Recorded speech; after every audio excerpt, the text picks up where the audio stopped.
আর মাত্র কিছুদিনের অপেক্ষা, তারপরেই দোল পূর্ণিমা।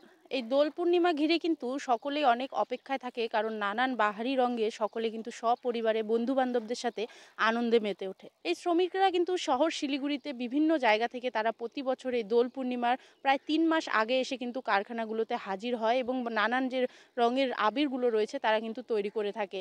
এবং তাদের সাথে কিন্তু আমরা কথা বলেছি এবং তারা কিন্তু জানিয়েছেন যে সারা বছর তারা বিভিন্ন কাজের সাথে যুক্ত থাকলেও এই দোল পূর্ণিমার কয়েক মাস আগেই তারা এই শিলিগুড়িতে এসে উপস্থিত হন এবং সেখানে এসে কিন্তু যে আবির তৈরির কাজ সেখানে যুক্ত হন, কারণ এই কাজ কোথাও না কোথাও তাদের ভালোও লাগে এবং সেখান থেকে কিন্তু তাদের যে উপার্জন হয় তা দিয়ে কিন্তু তারা অত্যন্ত আনন্দিত। 10-12 বছর থেকে আসতেছি আর কি। না না, এই কাজ করি না, আবার এই কাজটা 3 মাস হয়ে গেলে আবার অন্য কাজ করি।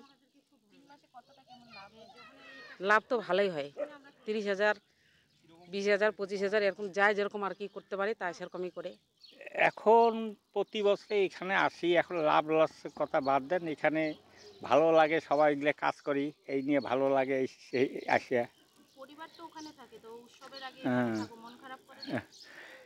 কি মন খারাপ হচ্ছে, এইখানে সবাই থাকি, ফির বাড়ি চলে যাই। প্রতি বছর কিন্তু এসে উপস্থিত হয় শহর শিলিগুড়িতে এবং এখানে এসে কিন্তু যে দোল পূর্ণিমার আগেই সেই যে আবির তৈরির কাজ সেখানে কিন্তু তারা যুক্ত হন। এবং কুচবিহার। হ্যাঁ, প্রত্যেক বছরে আসি। না, ওই তো জোগালি কাজ করি না, আবার কই ভালো লাগে তো। এই কাজ থেকে তারা যা উপার্জন করেন তাতে কিন্তু তাদের যে সংসারের খরচ রয়েছে তা কিন্তু উঠে আসে এবং অন্যান্য কাজের সাথে সারা বছর যুক্ত থাকলেও এই কয়েকটা মাস যে আয় তারা করে তা থেকে কিন্তু তারা অনেকটাই লাভবান হন। আমার শহর শিলিগুড়ি থেকে রিনা কুমার, কলকাতা টিভি।